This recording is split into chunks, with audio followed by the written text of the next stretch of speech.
بسم اللہ الرحمن الرحیم۔ اللہم صلی علی محمد وآل محمد۔ السلام علیکم ورحمۃ اللہ وبرکاتہ۔ ناظرین کرام، قرآن اور اہل بیت اطہار چینل سے آپ سے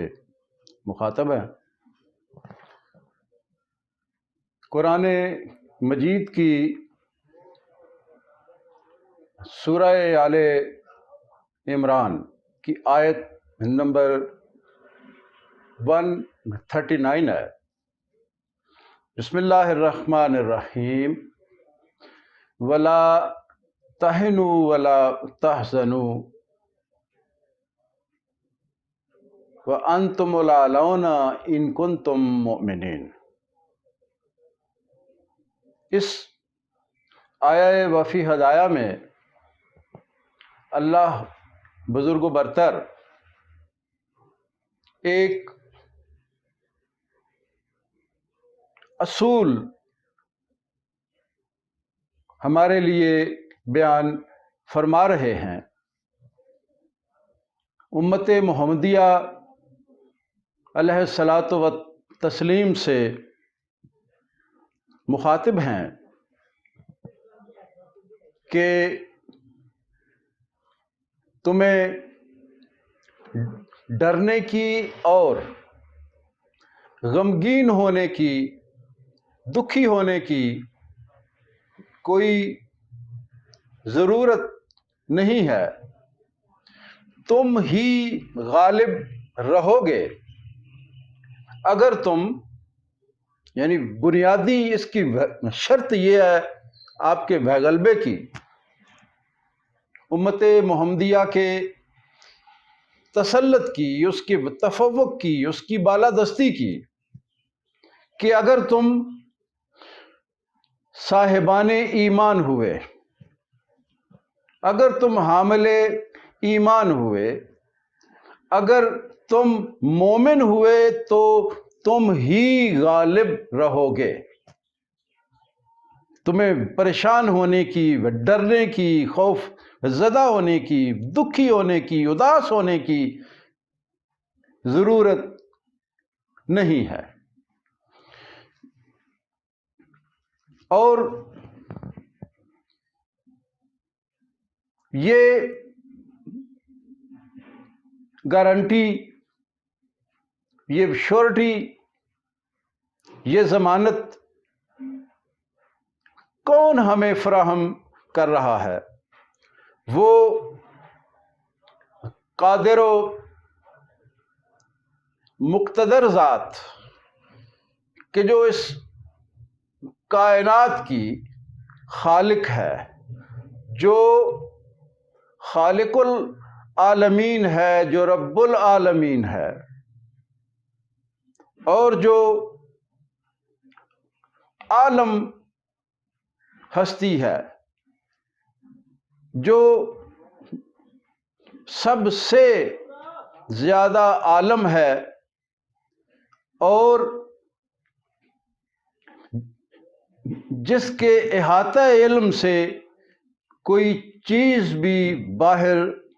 نہیں ہے، وہ ذات ہمیں اس چیز کی یقین دہانی کرا رہی ہے، ضمانت دے رہی ہے کہ تمہیں ڈرنے کی یا خوف زدہ ہونے کی یا دکھی ہونے کی ضرورت نہیں ہے۔ تم ہی غالب رہو گے، وَأَنْتُمُ الْأَعْلَوْنَ، تم ہی غالب رہو گے ان کنتم مومنین، اگر تم مومن ہوئے۔ آج ہم دیکھتے ہیں کہ ہم تو اپنے طور پہ، اپنے صاحبان ایمان ہونے کے، اپنے مومنین ہونے کے، اپنے ایماندار ہونے کے بڑے بڑے بلند بانگ دعوے اور بہت فلک شگاف نعرے لگاتے ہیں، اور ایسا ظاہر کرتے ہیں کہ گویا ہم سے ایمان میں کوئی بڑھ کے ہے ہی نہیں، ہمارا ایمان اپنے معراج پہ ہے، لیکن دوسری طرف اور ایک اور بات کہ ہمارے ایمان کی جو کسوٹی ہے، جو معیار ہم نے اپنے ایمان کا رکھا ہوا ہے، وہ یہ ہے کہ ہم نمازیں بڑی پڑھتے ہیں، ہم روزے بہت رکھتے ہیں، ہم جہاد کے بڑے علمبردار ہیں، ہم یعنی حج عمروں پہ بڑے یعنی اہتمام سے جاتے ہیں، اور ایک بہت بڑی تعداد امت کی یعنی کہ حج اور عمروں پہ مشغول ہوتی ہے۔ یہ ہمارے ایمان کا معیار ہے، یہ ہمارے صاحبان ایمان ہونے کی کسوٹی ہے، یہ ہمارے ایماندار ہونے کی نشانی ہے، یہ ہمارے حامل ایمان ہونے کی، مومن ہونے کی علامت ہے۔ لیکن آیا یہ جو معیار ہم نے اپنے طور پہ بنایا ہوا ہے اپنے مومن ہونے کا، کیا قرآن کے معیار ایمان پہ بھی یہ پورا اترتا ہے؟ کیونکہ اللہ بزرگ و برتر تو قرآن میں ہمیں بتا رہا ہے کہ وَأَنْتُمُ الْأَعْلَوْنَ، تم ہی غالب رہو گے، تم ہی بالا دست رہو گے، تمہیں ہی دوسروں پہ تفوق حاصل ہوگا۔ لیکن شرط یہ ہے کہ تم صاحب ایمان، اس کے لیے تمہارا ہونا لازمی ہے، ضروری ہے کہ تم حامل ایمان ہو، تم ایماندار رہو گے تو تم غالب رہو گے۔ اس معیار پہ ہم جب دیکھتے ہیں تو ہم مسلمان، ہم لا الہ الا اللہ محمد الرسول اللہ کہنے والے، ہم دن میں 5 وقت اللہ کے حضور جھکنے والے، ہم اس کی راہ میں زکوٰۃ دینے والے، ہم جہاد کی تحریکوں کو سپورٹ کرنے والے، ہم ذوق و شوق سے حج اور عمرے اور زیارات پہ جانے والے، کیا ہم اقوام عالم پہ غالب ہیں؟ ہم اقوام عالم کے مقابلے میں ہماری کوئی حیثیت ہے؟ دوسری قوموں کے مقابلے میں کہ جنہیں ہم غیر مسلم کہتے ہیں، جنہیں ہم کافر گردانتے ہیں، جنہیں ہم مشرک کے نام سے یاد کرتے ہیں، کیا ہم ان کے مقابلے میں تسلط، فوقیت، غلبہ، بالادستی رکھتے ہیں؟ آج 70 سال ہو گئے ہم سے مظلوم کشمیری مسلمانوں کو ہندو کے قبضے سے آزاد نہیں کرایا جا سکا۔ آج 80-85 سال ہو گئے فلسطین کے مظلوم مسلمان ہمارے سامنے روز اسرائیلی جارحیت کا نشانہ بن رہے ہیں۔ ہم خاموشی سے اس ظلم کو اپنی آنکھوں سے دیکھتے چلے آ رہے ہیں۔ گو کہنے میں ہم 56-57 اسلامی ممالک ہیں اور ہماری 1.5 ارب کی آبادی ہے، لیکن اور اس کے علاوہ ہمارے پاس دنیا کے بہترین وسائل ہیں، ہمارے پاس دنیا کے بہترین خطے ہیں، ہمارے پاس مال و دولت کی کمی نہیں ہے، ہمارے پاس تیل جیسی معدنیات جو ہیں وہ ہیں، اور اس معاملے میں وہ جو دنیا کی ترقی یافتہ اقوام ہیں وہ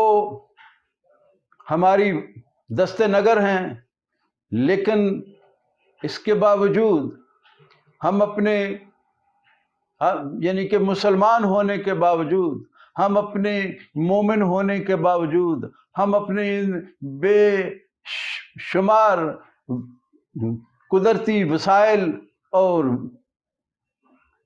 مالی اسباب کے باوجود، کیا ہم ان قوموں کے مقابلے میں کوئی مقام، کوئی حیثیت، کوئی اہمیت رکھتے ہیں؟ ہماری جو حیثیت ہے وہ یہی ہے کہ جن قوموں کو ہمارا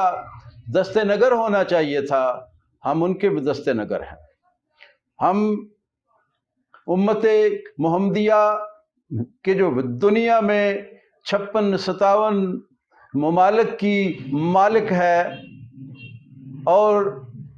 1.5 ارب کی آبادی پہ مشتمل ہے، آج کی دنیا میں، آج قوموں کی اس برادری میں ہمارا کوئی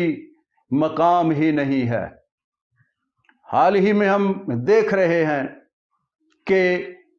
ایک چھوٹی سی صہیونی ریاست جو ہے وہ ہمارے 56-57 اسلامی ممالک کو تگنی کا ناچ نچا رہی ہے، اور 56-57 اسلامی ممالک پہ وہ چھوٹی سی ایک انگوٹھے کی اور جتنی یعنی کہ وسعت رکھنے والی اور چھوٹی سی تعداد کی قلیل کی تعداد سے اقلیت حامل جو صہیونی ریاست ہے، وہ اپنے ظلم و جبر سے، اپنی طاقت سے، اپنی قوت اقتدار سے، اپنی جارحیت سے 56-57 اسلامی ممالک کو ٹھینگا دکھا رہی ہے، اور یہ اپنے طور پہ اپنے صاحبان ایمان ہونے کا دعویٰ کرنے والی ریاستیں اور 1.5 ارب کی تعداد رکھنے والی امت محمدیہ اس کے سامنے چوہوں کی طرح اپنے بلوں میں دبکی ہوئی اور گھسی ہوئی اور خوف سے کانپ رہی ہے، لرز رہی ہے۔ اس چھوٹی سی صہیونی ریاست کی دہشت اس قوم کے دلوں پہ حاوی ہے، اور ان میں یعنی کہ مصر اور پاکستان اور سعودی عرب جیسی اسلامی ریاستیں کے جن میں سے ایک دنیا کی واحد نیوکلر طاقت ہونے کا بھی دعویٰ کرتی ہے، اور جن کی افواج قاہرہ کے طور پہ جانی جاتی ہیں، جن کی پروفیشنل مہارت کے یعنی قصے سنائے جاتے ہیں، لیکن یہ 10-10 12 لاکھ کی فوج رکھنے والے اسلامی ممالک ان 56-57 اسلامی ممالک کی فوج ظفر موج ایک چھوٹی سی صہیونی ریاست کے آگے کانپ رہی ہے، سجدہ ریز ہے، سرنگوں ہے کہ کہیں ہم اس کے خلاف اگر کھڑے ہو گئے تو یورپ ہمیں روند کے رکھ دے گا، امریکہ ہم پہ معاشی پابندیاں لگا دے گا، یہ اقوام متحدہ میں بھی شامل ہیں، اس کی سلامتی کونسل میں بھی شامل ہیں، پھر ان کے اپنے بہت ساری تنظیمیں اور ادارے ہیں، عرب لیگ ہے، OIC ہے، اسلامی سربراہی کانفرنس ہے، لیکن وہ ان کی کیفیت یہ ہے کہ کسی نے کیا خوب یہ کہا تھا کہ یہ مصرع لکھ دیا کس شوخ نے محراب مسجد پر، یہ ناداں گر گئے سجدے میں جب وقت قیام آیا۔ ان کی فوجیں، ان کے فوجی وسائل، ان کی قوت اور طاقت سب اپنے ممالک کے عوام کو دبانے کے لیے ہیں، اور دشمن کے مقابلے میں یہ ہیرو زیرو بن جاتے ہیں، چاہے وہ ترکی ہو، چاہے عرب ریاستیں ہوں، چاہے پاکستان ہو، چاہے مراکش ہو، مصر ہو، متحدہ عرب امارات ہوں، تیونس ہو، سوڈان ہو، نائجیریا ہو، اردن ہو، یہ سب ملت کفر کے مقابلے میں ٹھوس ہیں۔ یہ نہ ان کے ظلم پہ بول سکتے ہیں، نہ ان کی جاہریت کے خلاف یہ متحد ہو کے کھڑا ہو سکتے ہیں، اور ورنہ یہ اپنی آواز عالمی اداروں میں پوری قوت کے ساتھ بلند کر سکتے ہیں۔ اقبال نے ان کے متعلق صحیح کہا تھا کہ بجھی عشق کی آگ اندھیر ہے، مسلمان نہیں راکھ کا ڈھیر ہے۔ ایسا کیوں ہے؟ ایسا اس لیے ہے کہ ہم مومن نہیں ہیں، کیونکہ اللہ نے جہاں بھی ایمان کا تذکرہ قرآن پاک میں کیا ہے، وہاں پہ آمنو کے ساتھ عمل الصالحات کی بھی شرط رکھی ہے۔ ہم اپنے صاحبان ایمان ہونے کا، حامل ایمان ہونے کا، ایماندار ہونے کا دعویٰ تو کرتے ہیں، نعرے تو لگاتے ہیں، پرچم تو بلند کرتے ہیں کہ ہم سے بڑا مومن کوئی نہیں ہے، لیکن ہم اعمال کے دائرے میں، اعمال کے باب میں، اعمال کے عنوان سے ہم صفر ہیں۔ ہم جب یہ دیکھتے ہیں کہ ہم نمازیں بھی پڑھتے ہیں، روزے بھی رکھتے ہیں، ہم حج اور عمرے بھی کرتے ہیں، ہم زکوٰۃ بھی دیتے ہیں، ہم صدقہ و خیرات بھی کرتے ہیں، ہم اللہ سے ڈرتے بھی ہیں، لیکن اس کے باوجود یہ ہماری پتلی حالت جو ہے، اور کفر کے مقابلے میں، باطل کے مقابلے میں، جارح قوموں کے مقابلے میں ہم کیوں کمزور ہیں؟ میرے دوستو، غور طلب یہ بات ہے، کیوں ہمارا دعوی ایمان کھوکھلا ہے، ہمارے نعرے جھوٹے ہیں، ہماری یہ جو قوت ہے، یہ جو شان و شوکت ہے، یہ جو 56-57 اسلامی ممالک کی جو ریاستیں ہیں، جو ان میں یعنی کہ اقتدار کی طاقت ہے، یہ نمائشی ہے، یہ جعلی ہے، کیونکہ یہاں جو حکمران بیٹھے ہوئے ہیں وہ انہی باطل اور جارح طاقتوں اور قوتوں کے نمائندے ہیں، وہ انہی کے منصوبوں اور انہی کی سازشوں کے، اسلام اور مسلمانوں کے خلاف سازشوں کے اعلی کار ہیں۔ مغرب اور امریکہ اسلام اور مسلمانوں کے خلاف جتنی بھی منصوبہ بندی اور سازشیں کرتا ہے، وہ اپنے انہی ایجنٹوں اور نمائندوں کے ہاتھ سے ان کو پورا وہ کرواتا ہے۔ یہی وجہ ہے کہ ہم پاکستان جو ایک یعنی کہ اسلامی مملکت ہے اور دنیا کی واحد اسلامی نیوکلیئر پاور ہے، لیکن یہ دنیا کی واحد نیوکلیئر پاور اپنے ہاتھ میں کشکول گدائی لے کر کبھی امریکہ جاتی ہے، کبھی چائنا جاتی ہے، کبھی سعودیہ جاتی ہے، کبھی انٹرنیشنل مانیٹری فنڈ کے پاس جاتی ہے، کبھی یہ اے ڈی بی کے ساتھ کے پاس یہ جاتی ہے دستے کشکولے گدائی پکڑے ہوئے۔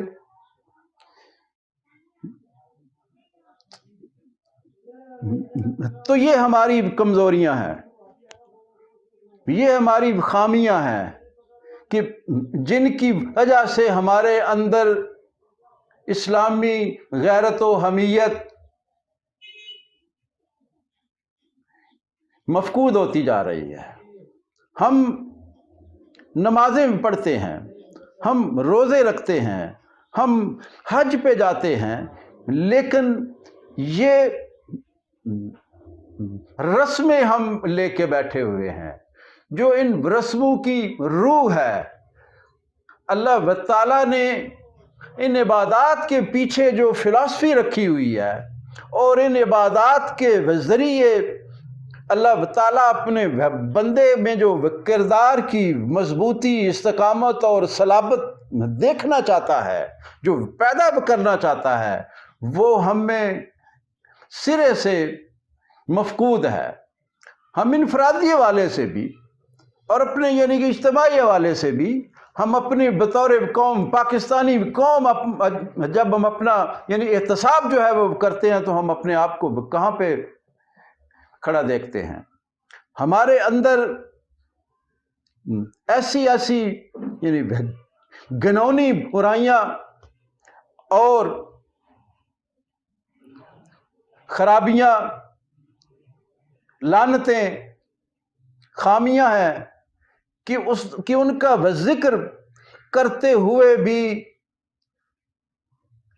شرم آتی ہے کہ ہم ایک جانب تو اپنے آپ کو مسلمان ہم کہتے ہیں اور دوسری جانب ہمارے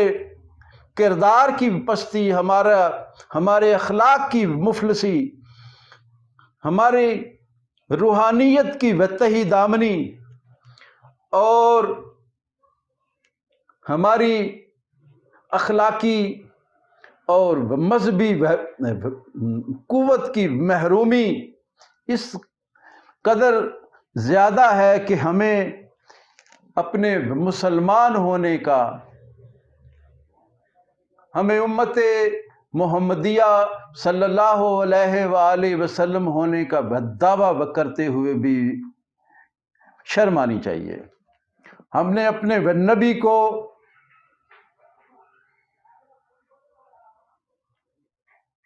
نعوذ باللہ من ذالک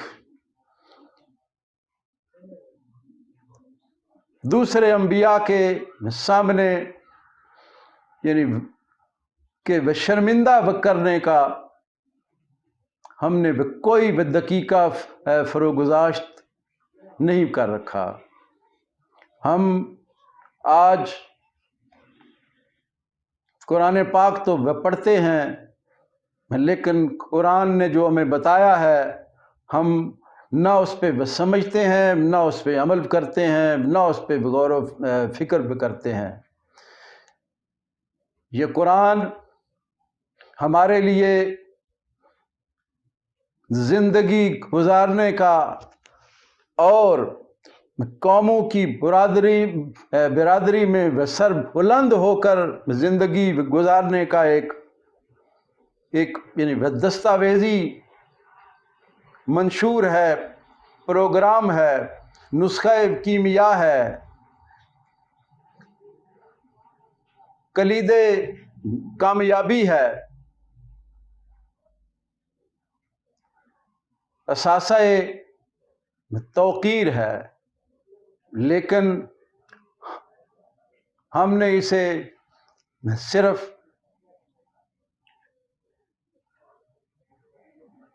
بڑی بڑی یعنی کہ شبینہ محافل میں وکرت کرنے کے لیے اور تلاوت کرنے کے لیے اور مردوں کو اصالے و ثواب پہنچانے کے لیے یعنی کہ وہ مختص یہ کر دیا ہے۔ ہم اپنی زندگیوں میں اس سے رہنمائی حاصل کریں، ایسا ہم نے کبھی سوچا ہی نہیں ہے۔ ہم نے اللہ سے یہ ملک اس لیے ایک یعنی کہ وعدہ بہ کر کے حاصل کیا تھا کہ ہم یہاں پہ تیرا نظام جو ہے یہ نافذ کریں گے، لیکن آج 73-74 سال ہو گئے، ہم یہاں پہ سود جیسی یعنی لعنت کہ یعنی جسے اللہ اور اس کے رسول سے کھلی بغاوت اور جنگ ڈکلیئر کیا گیا ہے، ہم اس پہ بڑے اطمینان سے اور بڑے ناز سے یعنی کہ بیٹھے ہوئے ہیں لے کے، اور بڑے بڑے یعنی مفتی اور شیوخ اسلام اور اسلام کے علمبردار اور اسلام کے بڑے بڑے دعوے کرنے والے جبہ و دستار والے صاحبان یعنی کہ الیکشن لڑ کے اسمبلیوں میں بھی جاتے ہیں اور اسلام کی سر بلندی کے دعوے یعنی کر کے جاتے ہیں، لیکن 73-74 سال ہو گئے، پاکستان بھی وہی ہے، سود بھی وہی ہے اور ان کی عیاشیاں بھی وہی ہیں، حتیٰ کہ 73 کے آئین میں ہم نے جو ضمانتیں اور گارنٹیز مہیا کی تھیں کہ ہم یہاں پہ اسلامی نظام کو اس کی روح کے مطابق جو ہے وہ نافذ کریں گے، آج تک ہم نے صرف اپنے مفادات کے یعنی کہ یہ جو اسمبلیوں میں مخلوق یہ بیٹھی ہوئی ہے، یہ مافیائی مخلوق، اس نے آئین کی بھی صرف انہی شکوں کو فعال کیا ہوا ہے کہ جو ان کے فوائد کی ہیں، جو ان کے مفادات کا تحفظ جو کرتی ہیں وہ شکیں فعال ہیں، لیکن جہاں پہ عوام کے جمہوری اور سیاسی حقوق کی بالادستی اور تحفظ کی اور بحالی کی بات ہوتی ہے، وہاں پہ وہ آئین بھی معطل ہے۔ تو یہ جو حالات اور یہ جو ہمارا کردار ہے اور یہ جو ہمارے اخلاق کی پستی ہے اور یہ جو اسلام اور رسول اللہ اور اپنے پروردگار سے ہماری غداری، بے وفائی اور بے غیرتی کی حالت ہے، اس بے غیرتی، بے وفائی اور بددیانتی نے نہ بس صرف یہ کہ ہمیں دنیا کی بدترین قوم میں بدل دیا ہے، بلکہ ہم دنیا کی نگاہوں کے سامنے ذلیل و خوار ہو رہے ہیں۔ اقبال نے ایسے ہی نہیں کہا تھا کہ وہ زمانے میں معزز تھے مسلمان ہو کر اور تم خوار ہوئے تارک قرآن ہو کر، فرقہ بندی ہے کہیں اور کہیں ذاتیں ہیں، کیا زمانے میں پنپنے کی یہی باتیں ہیں، یوں تو سید بھی ہو، مرزا بھی ہو، افغان بھی ہو، تم سبھی کچھ ہو، بتاؤ کہ مسلمان بھی ہو، جب تم مسلمان ہی نہیں تو تم ایمان تو بہت دور کی بات ہے، ایمان تو بہت یعنی کہ اگلے مراحل ہیں. اپنے آپ کو مسلمان ہوتے ہوئے بھی یعنی شک ہے ہمیں. ہم نہ مسلمان ہیں، نہ صاحب ایمان ہیں، اور نہ حامل قرآن ہیں. ہم ایک منافق اور بے ایمان قوم ہے. اور جب ہماری یعنی کہ اخلاقی پستی کا یہ مقام ہے تو پھر وہ اللہ کا جو وعدہ ہے وَأَنْتُمُ الْأَعْلَوْنَ إِن كُنتُم مُؤْمِنِينَ، وہ تو پھر یعنی کہ منافقوں سے تو وہ میرے اللہ نے وعدہ نہیں کیا. اب اپنا خود احتسابی کا جو عمل ہے وہ اس پہ اللہ تعالیٰ ہمیں یعنی واپس بلائے اور ہمیں اپنے کردار کو بہتر بنانے کی توفیق عطا فرمائے. وآخر دعوانا ان الحمد للہ رب العالمین.